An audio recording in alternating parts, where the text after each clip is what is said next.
दोस्तों, video start करने से पहले आपसे गुजारिश है कि हमारे YouTube चैनल इंसान ज़ात को सब्सक्राइब करें। साथ ही वो बेल आइकॉन प्रेस करें, ऐसे में हमारी लेटेस्ट वीडियो की नोटिफिकेशन सबसे पहले आपको पहुंचेगी। शुक्रिया। दोस्तों, ओमान से पहले सऊदी अरेबिया की मोहम्मद बिन सलमान एडमिनिस्ट्रेशन ने सबसे पहले सयूनी रियासत इसराइल को तस्लीम किया और इजिप्ट और जॉर्डन जैसे मुस्लिम ममालिक के साथ इसराइल के बायलैटरल ट्रेड्स भी हैं। रिसेंटली इसराइली इंटीरियर मिनिस्ट्री ने एक रोज पहले ऐलान किया कि अब इसराइली शहरी सऊदी अरब में वीजा फ्री बिजनेस और मजहबी ट्रैवलिंग के लिए 3 महीनों तक वहां कयाम पजीर होंगे।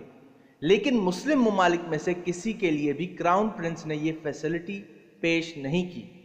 मीनवाइल जो पॉलिटिकल डिसिडेंट्स और जर्नलिस्ट जैसे जमाल खशोगी के कत्ल की कॉन्स्पिरेसी में क्राउन प्रिंस मोहम्मद बिन सलमान के खिलाफ रियाद में रैलियां और उनके खिलाफ अल मौत अल सौद जोरों शोर से नारेबाजी हो रही है।